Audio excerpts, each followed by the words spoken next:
Centripetal and centrifugal force में कर लिया था सारा। क्लियर है आप तीनों को? सेंट्रीपिटल फोर्स क्या होती है एंड सेंट्रीफ्यूगल फोर्स क्या होती है, और ये बेंडिंग वाला कंसेप्ट किया था वो क्यों करना पड़ता है, क्या होता है उसके करने से, सारी बातें क्लियर हैं?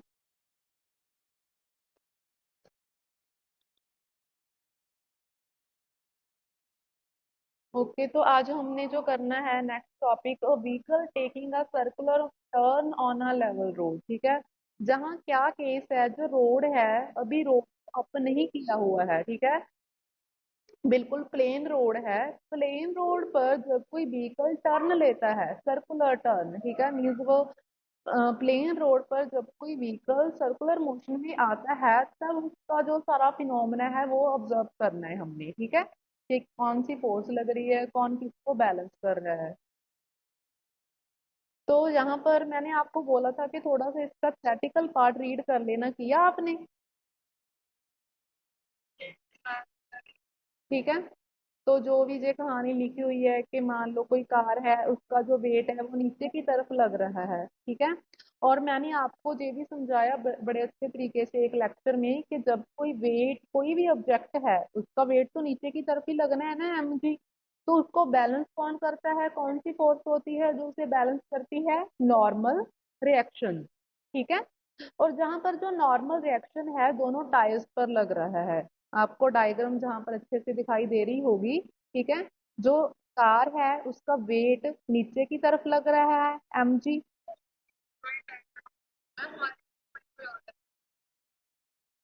आपकी बुक में कोई और है? आपने कोई और आर्टिकल तो नहीं निकाल रही है? मैं 3.04 वाला करवा रही हूँ, और vehicle taking a circular turn on a level road.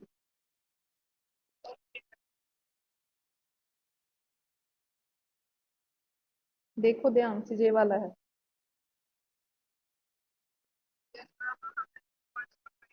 क्योंकि जो पॉसिबल नहीं है कि डायग्राम चेंज हो जाए ऐसे सेम बुक में।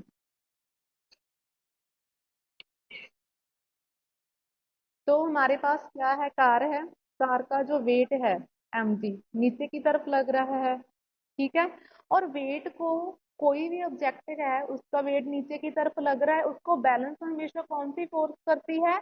Normal reaction. And normal reaction को हम आर से डिनोट करते हैं, ठीक है। और जहां पर जो हमारा व्हीकल है, ऑब्जेक्ट है, वो क्या है? कार। कार के दोनों टायर से जो वेट है दोनों टायर से नीचे की तरफ जा रहा है ना, तो नेट वेट हमने लिख दिया सेंटर ऑफ मास के कंसेप्ट से कि नेट वेट नीचे की तरफ लग रहा है mg। बट जो नॉर्मल रिएक्शन है वो तो दोनों टायर्स पर लग रहा है ना, R1 एंड R2, दोनों टायर्स पर लग रहा है।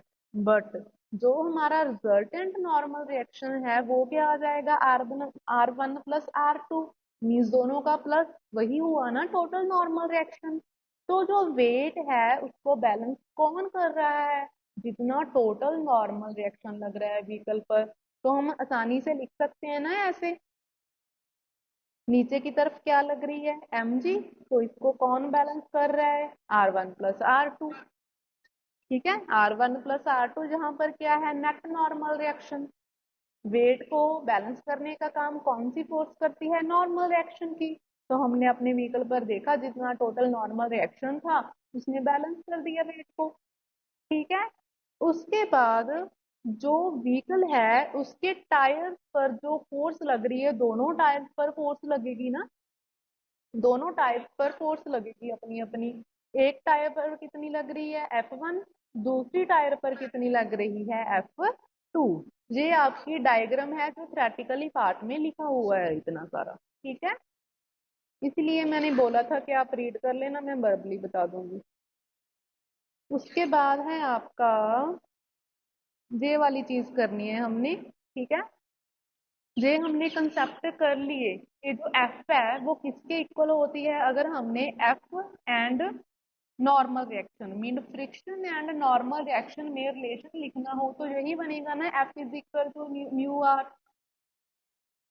तो वन के केस में हमने R1 लगा दिया, टू फोर्स के केस में हमने R2 लगा दिया, हमारे पास दो इक्वेशंस आ गई, ठीक है, जो हमने किया था ना एक F directly proportional to R, जब हमने साइन हटाया था वहां पर कॉफिशेंट ऑफ फ्रिक्शन आ गया था, ठीक है। और आर ऐसे ही लिख किया था, जे वाला फॉर्मूला हमने यूज किया है अभी, ठीक है। एक F1 का बन गया फर्स्ट टायर का, एक F2 का बन गया सेकेंड टायर का। तो हमारे पास टू इक्वेशंस आ गई, जहां पर F1 is equal to mu R one and F2 is equal to mu R two. जहां तक क्लियर है? ओके। तो इसके बाद जो हमारा नेक्स्ट है,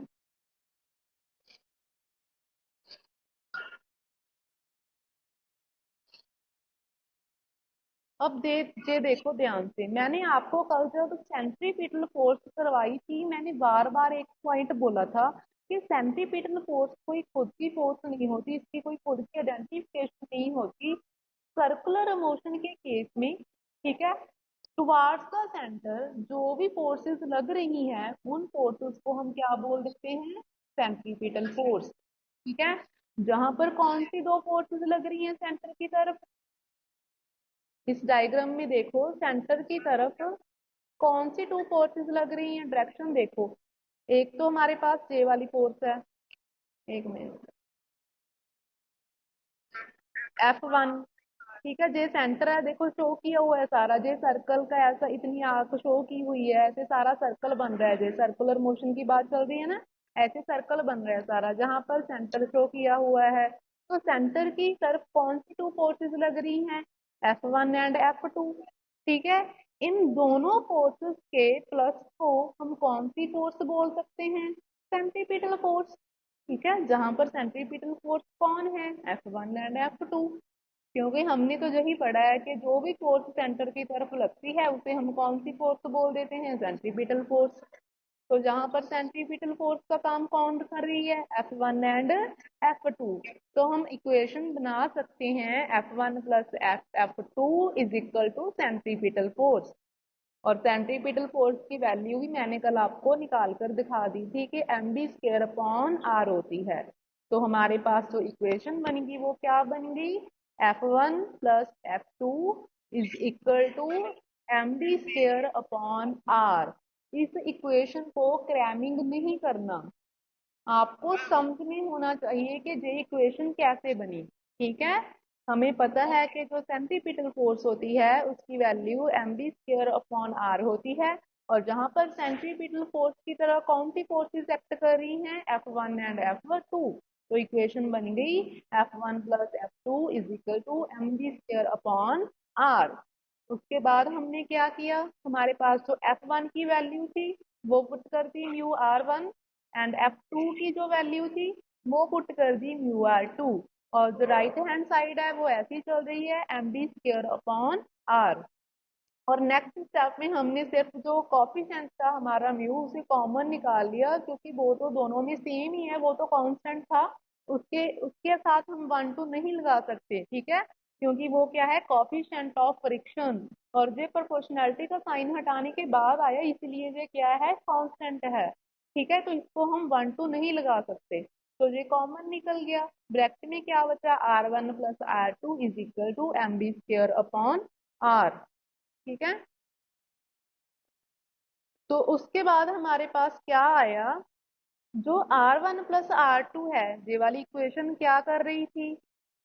जो कार थी उसका वेट mg नीचे की तरफ लग रहा था, ठीक है। और इसको बैलेंस कौन सी फोर्स कर रही थी? Normal reaction. नॉर्मल रिएक्शन जहां पर क्या है? R1 plus R2। तो हमने कल भी ऐसा किया था ना कि जो फोर्सेस एक दूसरे को बैलेंस कर रही है उसे हम इक्वेट कर सकते हैं। तो हम आसानी से लिख सकते हैं R1 plus R2 is equal to mg। दोनों फोर्सेस एक दूसरे को बैलेंस कर रही है ना। तो जहां से हमारे पास R1 प्लस R2 की वैल्यू आ गई, मीन्स हम R1 प्लस R2 की प्लेस पर क्या पुट कर सकते हैं? m इंटू जी, ठीक है। तो जो हमारी इक्वेशन चल रही थी उसमें हमने क्या किया? आर, जस बेटा,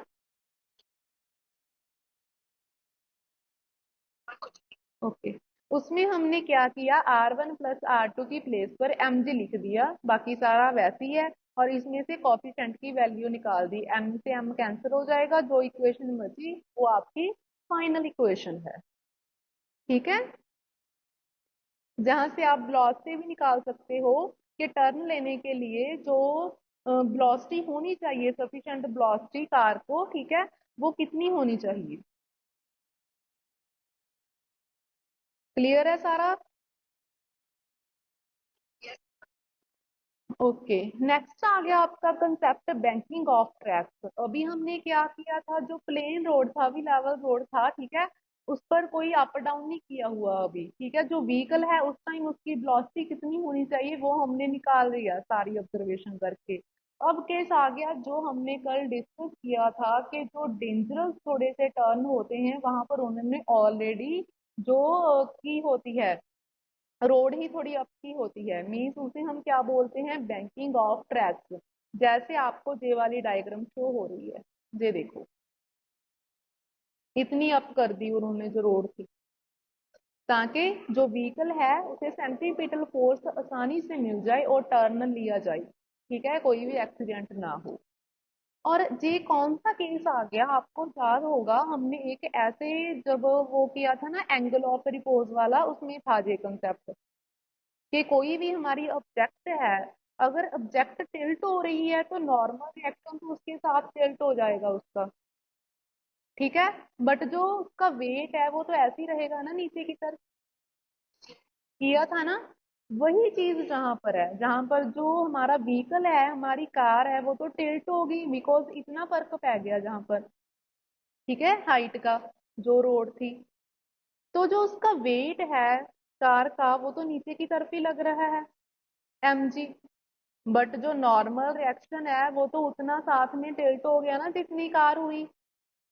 अगर अब जो नॉर्मल रिएक्शन है वो साथ में ही टिल्ट हो गया, तो mg को बैलेंस कौन करेगा, उसे बैलेंस करने के लिए तो कुछ चाहिए, अदरवाइज तो हमारा सिस्टम ही खराब हो जाएगा सारा। तो जो नॉर्मल रिएक्शन है उसके क्या प्रोड्यूस हो जाएंगे, कॉम्पोनेंट्स। और कंपोनेंट भी मैंने आपको बताए थे कि जो कंपोनेंट रिजल्टेंट के साथ एंगल बनाएगा उसे हम कॉस थीटा लिखेंगे साथ में, जो विदाउट एंगल होगा उसे हम साइन थीटा लिखेंगे। तो जहां पर नॉर्मल रिएक्शन आर के टू कंपोनेंट्स बन रहे हैं, R cos theta and R sine theta, और जो mg है, वेट है व्हीकल का, उसे कौन बैलेंस कर रहा है, आर कॉस थीटा, ठीक है, और जो आर साइन थीटा है उसे कौन सी फोर्स बैलेंस करेगी, फ्रिक्शन। तो जहां से हम टू इक्वेशंस बना लेंगे, R cos theta equal to mg आ जाएगा, R sine theta is equal to F force आ जाएगा। ठीक है, डायग्राम क्लियर है सभी को।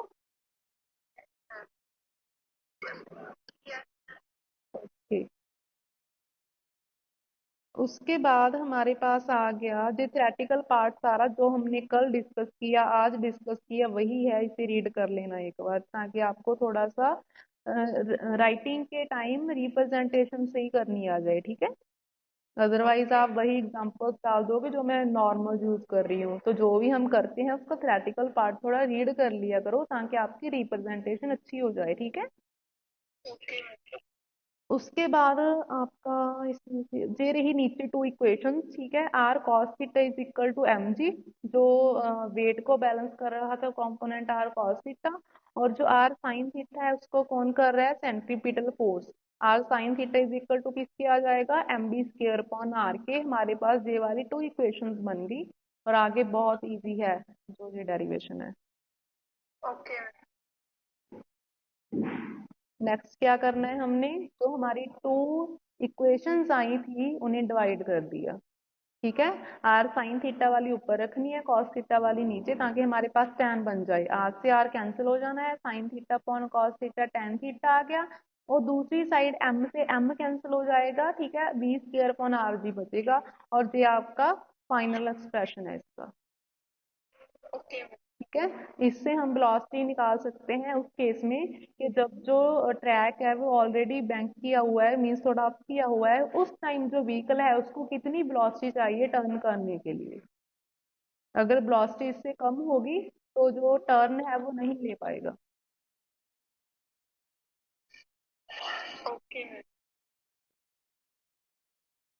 उसके बाद आपका नेक्स्ट टॉपिक आता है बेंडिंग ऑफ अ साइक्लिस्ट। ठीक है। बेंडिंग ऑफ अ साइक्लिस्ट में एंड जो अभी हमने कार वाला किया है कोई डिफरेंस नहीं है, बस व्हीकल चेंज करके थोड़ा उन्होंने एक्सप्लेन करके बताया है। ठीक है। क्योंकि जो हमने कल ये भी डिस्कस कर लिया था थोड़ा सा साइकिल एंड बाइक वाला केस भी। ठीक है कि जब हमने टर्न लेनी होती है, सर्कुलर टर्न लेते हैं, तो थोड़ा सा बेंड हो जाते हैं अपने आप। क्यों बेंड हो जाते हैं? ताकि जो टायर है एंड रोड है दोनों के सरफेस में कौन सी फोर्स प्रोड्यूस हो जाए? फ्रिक्शन। जो फ्रिक्शन फोर्स प्रोड्यूस होती है वो कौन सी फोर्स प्रोवाइड करती है? Centripetal force. और अगर सेंट्रीपिटल फोर्स वहां पर होगी तभी हम टर्न ले सकेंगे, क्योंकि सेंट्रीपिटल फोर्स ही हमें हेल्प करती है सर्कुलर मोशन में रहने के लिए। ठीक है। तो ये साइकिल वाला केस करके भी दिखा दिया उन्होंने कि बेंड करना पड़ता है। तो ऑब्वियसली वही फिर से होगा जैसे जो कार थी ठीक है, वो क्या थी? रोड अप था इसीलिए टिल्ट हो गई थी, बट साइकिल हम खुद से टिल्ट कर रहे हैं। वो तो जो ऑब्जेक्ट है हमारी टिल्ट ही रही है ना। कंसेप्ट तो वही रहेगा कि जो वेट है वो नीचे की तरफ लग रहा है, बट जो नॉर्मल रिएक्शन है वो साथ में टिल्ट हो गया। तो क्या प्रोड्यूस हो जाएंगे? Two components. ठीक है। तो दो दो कंपोनेंट्स एक दूसरे को क्या करेंगे? बैलेंस करेंगे। जो आर कॉस थीटा है वो एम जी को करेगा, जो आर साइन थीटा है वो सेंट्रीपिटल फोर्स को करेगा। फिर से वही दो इक्वेशंस बन जानी है, उनको डिवाइड कर देना है। ठीक है, वही आ जाना है फिर से हमारा सारा कंसेप्ट। इतना क्लियर है सभी को? Yes ma'am. ओके। इमरोज आप लेट आए हो कि पहले आ गए थे, बीच में लेफ्ट हो गए थे? मैं मैसेज देख रहा था। ओके, तो आपका काफी जो था हो गया कवर। थ्री हाँ मैम, कर टॉपिक्स लेंगे कर अपना लिए पकवा। हमने। हाँ, आप कर लेना, बाद में लेक्चर सुन लेना जहाँ पे जैसे भी होगा। ठीक है, ट्राई कर लेना। कर देंगे हम, कोई बात नहीं। हाँ, उसके बाद आपका एक आता है motion in a vertical circle. काफी इंपॉर्टेंट टॉपिक है ये। ठीक है। +1 के लिए भी इम्पोर्टेंट है जो, और बाद में आपके एग्जाम आते हैं उसमें भी ये जो इसका कंसेप्ट है इसकी एप्लीकेशंस आती हैं उसमें। ठीक है। क्या कहते तो ये टॉपिक को ध्यान से समझ लेना, और एक बार हम बाद में रिपीट भी कर लेंगे जब आप स्कूल आओगे। ओके। Okay ma'am. तो इस टॉपिक में है क्या है? Motion in a vertical circle. जैसे आपने कोई भी जैसे सर्कस में होता है ना, अ, कोई बाइक होती है, ऐसे आता है ऐसे मुड़ जाता है, इसके जो इनर पार्ट है जहां पर मूव करता है बाइक पर जो भी मतलब सर्कस करता है। ठीक है। ऐसे जो करतब हैं दिखाते हैं वो इसी टॉपिक के बेस पर है, इसकी ही एप्लीकेशंस हैं वो। Okay ma'am. तो इसकी जो हमने एग्जांपल लेनी है वो कोई व्हीकल की नहीं लेनी, वो हम स्ट्रिंग से लेनी है। ठीक है, स्ट्रिंग के साथ। जैसे मान लो कोई भी स्ट्रिंग है, उससे आपने कोई ऑब्जेक्ट है जो बांधी हुई है वो मान लो। ठीक है। तो आप उसको ऐसे पकड़ कर घुमा रहे हैं गोल गोल। ठीक है। आप रियलिटी में भी करके देख लेना। तो वो कभी तो वो घूम जाएगी ऐसे, बट ऐसा टाइम भी तो आएगा जो आपकी स्ट्रिंग है उसने लैग करना स्टार्ट कर दिया, मीन्स वो ढीली पड़नी स्टार्ट हो गई। जब आपकी जो स्ट्रिंग है लैग कर जाएगी, तो जो आपकी ऑब्जेक्ट है उसने सर्कुलर मोशन छोड़ देना है। ऑब्जेक्ट तब तक ही सर्कुलर मोशन में रहेगी ना जब तक जो आपकी स्ट्रिंग है वो स्लैक नहीं करती। ऐसा ही होता है ना, जब तक वो स्ट्रेट रहेगी। जब वो डीली पड़ गई तो आपका जो भी ऑब्जेक्ट है वो ऐसे प्रॉपर सर्कुलर मोशन में नहीं रह सकता। तो वो सारी कंडीशंस करनी है हमने। तो ऑब्जर्वेशन के लिए जे सेंटर हो गया जहां से आपने पकड़ी हुई है, और जे ऑब्जेक्ट है, जे ऐसे अपना सर्कल कंप्लीट कर रही है। हमने जो ऑब्जर्वेशन करनी है सिर्फ 2 पॉइंट्स पर करनी है, lowest point and upper point, A and B. ठीक है। अगर हम स्ट्रिंग की बात कर रहे हैं तो स्ट्रिंग में कौन सी फोर्स होती है? स्ट्रिंग के केस में बेटा कौन सी फोर्स लगती है? Tension force. टी से डिनोट करते हैं इसे। ठीक है, याद रखना। और इस, हाँ, तो हमने कंसीडर कर लिए 2 पॉइंट। हमने सारी observation A point and B पर करनी है। ठीक है। तो जब उसने स्टार्ट किया, बॉब था हमारा, जब उसने स्टार्ट किया सर्कुलर मोशन में जाना, तब उसकी जो टेंशन थी वो T1 थी। ठीक है। बट जैसे जैसे वो ऊपर की तरफ जाएगा, बी पॉइंट की तरफ, उसकी जो टेंशन है वो डिक्रीज होगी। क्यों? क्योंकि उसकी वेलोसिटी भी डिक्रीज होगी। जिस वेलोसिटी से आप स्टार्ट करोगे ऑब्जेक्ट को ऐसे घुमाना, जैसे जैसे वो ऊपर जाएगी उसकी वेलोसिटी डिक्रीज होगी। होता है ना रियलिटी में भी ऐसा, जैसे जैसे वो ऊपर की तरफ जा रही है उसकी वेलोसिटी डिक्रीज हो जाएगी। और अगर वेलोसिटी डिक्रीज हो रही है तो टेंशन भी डिक्रीज हो रही है। बी पॉइंट पर क्या होगा? बी पॉइंट पर आके जो टेंशन है, मीन्स T2 है, वो जीरो हो जानी है। बी पॉइंट पर आकर जो टेंशन है, जो T2 है, वो जीरो हो जानी है। और अगर जो हमारी ऑब्जेक्ट है बी पॉइंट तक पहुंच गई तो उसके बाद हमें कोई टेंशन भी नहीं। क्यों? क्योंकि जैसे जैसे उसने बी से आगे जाना है उसकी वेलोसिटी भी इंक्रीज होनी स्टार्ट हो जानी है, क्योंकि वो लोअर मोशन में आ रहा है अब। अगर उसकी वेलोसिटी इंक्रीज होनी स्टार्ट होगी तो साथ में उसकी टेंशन भी इंक्रीज होनी स्टार्ट हो जाएगी। फिर तो उसका जो सर्कल है वो कंप्लीट हो जाना है। तो बात कहाँ तक की बच गई हमारे पास? ए से लेकर बी तक की। ठीक है। तो सबसे पहले तो हम बी पॉइंट पर निकालेंगे कि बी पॉइंट पर उसको कितनी वेलोसिटी चाहिए, बी पॉइंट तक पहुंचने के लिए ऑब्जेक्ट को कितनी वेलोसिटी चाहिए। बी की निकाल लेंगे, उसके बाद ए की भी तो हमें पता होनी चाहिए कि आपने इनिशियली उसको वेलोसिटी दे दी कितनी है। ठीक है, कि आपको मैक्सिमम वेलोसिटी कितनी देनी पड़ेगी जो वो बी पॉइंट तक पहुंच जाए। अगर जो आपकी ऑब्जेक्ट है ए से लेकर बी तक पहुंच गई फिर हमें कोई टेंशन नहीं है, उसने सारा जो अपना सर्कल है वो कंप्लीट कर लेना है फिर तो, क्योंकि बी के बाद उसकी वेलोसिटी भी इंक्रीज होनी स्टार्ट हो जानी है और उसकी जो टेंशन है वो भी इंक्रीज होनी स्टार्ट हो जानी है। डायग्राम समझ में आ गई कि हमने करना क्या है?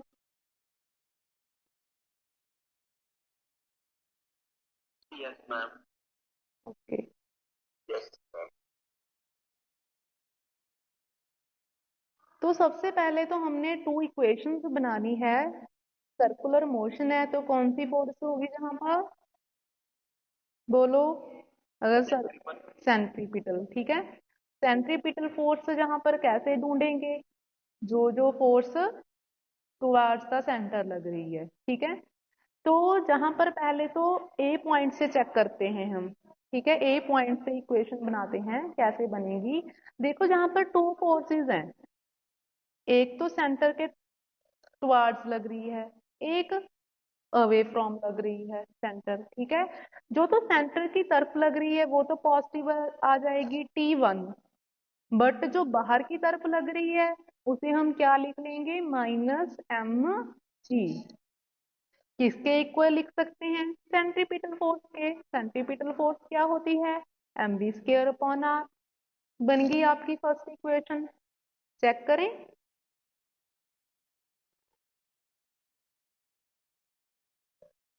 ये देखो, इक्वेशन 3.19 ऐसे बनी है, T1 - mg = mv1² upon r।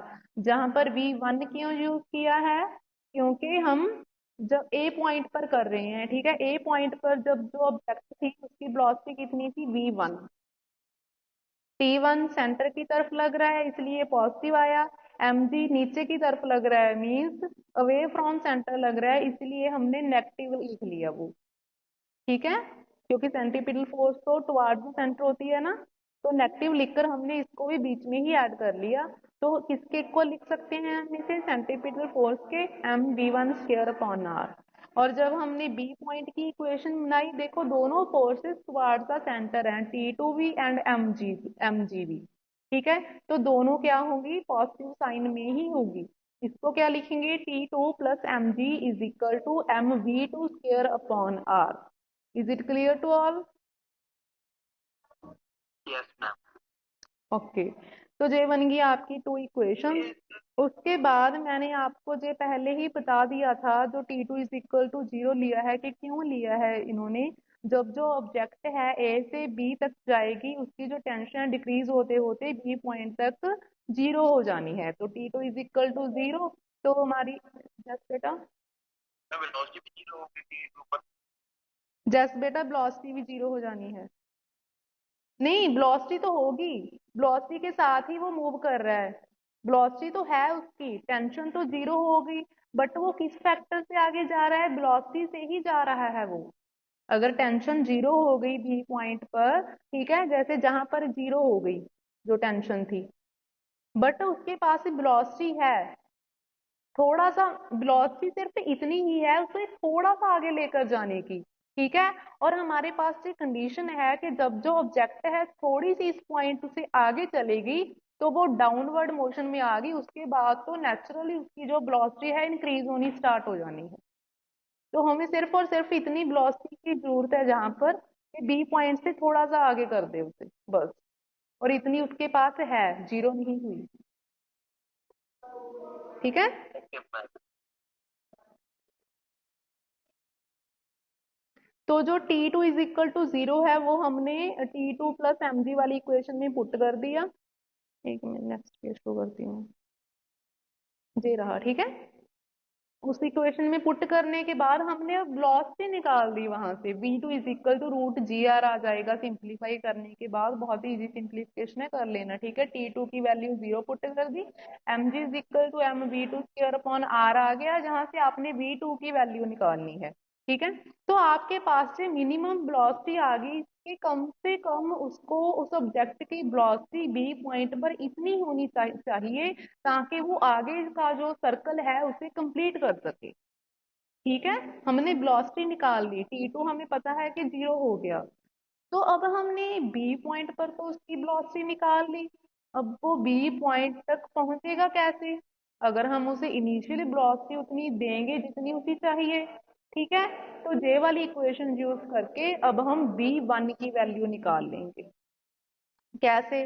सबसे पहले तो हमें क्या करना पड़ेगा, अब ए पॉइंट पर जो है हमने निकालनी है, कहाँ चला गया, हाँ रहा, ये रहा, minimum velocity at the lowest point, ठीक है। तो सबसे पहले तो हम बी वन की वैल्यू कैसे निकालेंगे, जो हमारा लॉ होता है principle of conservation of energy वो वाला लगाकर, इसके अलावा हमारे पास कोई ऑप्शन नहीं है, ठीक है। अगर बैलेंस्ड फोर्सेस लग रही हो तो हम लगा सकते हैं जो कंजर्वेशन ऑफ एनर्जी वाला कंसेप्ट होता है। तो कंजर्वेशन ऑफ एनर्जी बताता क्या है कि टोटल एनर्जी किसी सिस्टम की पहले और बाद में क्या होती है, कंजर्व होती है, कांस्टेंट रहती है। तो वही वाली इक्वेशन हमने लिख दी कि पहले potential energy plus kinetic energy at point A is equal to potential energy plus kinetic energy at point B. आपकी बुक में उन्होंने जो ए पॉइंट पर है पोटेंशियल एनर्जी साथ में लिखा नहीं हुआ, क्यों? जब जो ए पॉइंट पर है ऑब्जेक्ट वो हाइट पर तो हुआ ही नहीं, ठीक है। और पोटेंशियल एनर्जी क्या होती है, एम जी एच। अगर एच जीरो हो गया तो सारी की सारी टर्म जीरो हो जानी है। इट मीन्स जो ए पॉइंट पर पोटेंशियल एनर्जी है वो क्या है, जीरो है, इसलिए उन्होंने लिखा ही नहीं बीच में। आप लिखना चाहते हो तो लिख सकते हो, पोटेंशियल एनर्जी के प्लेस पर जीरो लिख देना, फिर आपको याद रहेगा, ठीक है। बुक में लिखा नहीं हुआ। Okay ma'am. उसके बाद आपका आता है, हाँ, तो किनेटिक एनर्जी कितनी हो जाएगी, हाफ एम बी स्क्वायर होती है, जहां पर बी कितना आएगा, बी वन स्क्वायर, बिकॉज हम एक पॉइंट की बात कर रहे हैं। और दूसरी साइड देखो, potential energy plus kinetic energy दोनों की वैल्यू है। अब पोटेंशियल एनर्जी में जहां पर एम जी टू आर लिखा हुआ है, अब जे कैसे आ गया, टू आर जहां पर क्या है, एच है, ठीक है। हम सर्कल की बात कर रहे हैं तो इसका रेडियस तो होगा ना, जहां से जहां तक आर हो गया, उन्होंने बोला बोला है पहले कि जो सर्कल बन रहा है उसका रेडियस आर है, और जहां से जहां तक आर हो गया।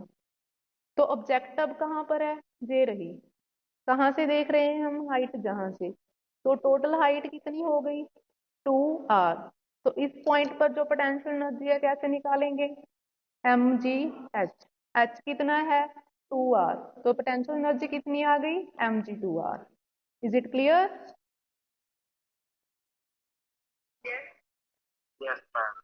तो आपने वहां पर पोटेंशियल एनर्जी किनेटिक एनर्जीज की वैल्यू पुट करके वहां से किसकी वैल्यू निकालनी लेनी है अब, बी वन की, ठीक है। जे बन जाएगी आपके पास equation, then B one square is equal to four G R plus V two square आ जाना है इसे सॉल्व करके, एनर्जी वाली इक्वेशन को सॉल्व करके। और बी टू आपने ऑलरेडी निकाला हुआ है, उस बी टू की वैल्यू जहां पर पुट करके आपके पास बी वन की वैल्यू आ जानी है। कि मिनिमम वेलोसिटी, उसको जो इनिशिएट वेलोसिटी थी वो कितनी चाहिए ताकि वो बी पॉइंट तक पहुंच जाए। और बी पॉइंट का जो फंडा था वो हमने ऑलरेडी सारा कर लिया। ठीक है। और आप इसकी वैल्यू टेंशन वाली इक्वेशन में पुट करके टेंशन की वैल्यू भी निकाल सकते हो। Okay ma'am. आज के लिए इतना बहुत है। और आप इसकी प्रैक्टिकल एप्लीकेशन से जरूर ट्राई करना, practical applications of motion in a vertical circle. ठीक है। एक जो बकेट वाली है इसकी एग्जांपल, एक आगे सर्किस वाली एग्जांपल आएगी, इन्हें रीड करके देख लेना, इसके बेस्ड क्वेश्चन बन जाते हैं। Okay ma'am. ओके बेटा, ठीक है, रिवाइज कर लेना। ठीक है।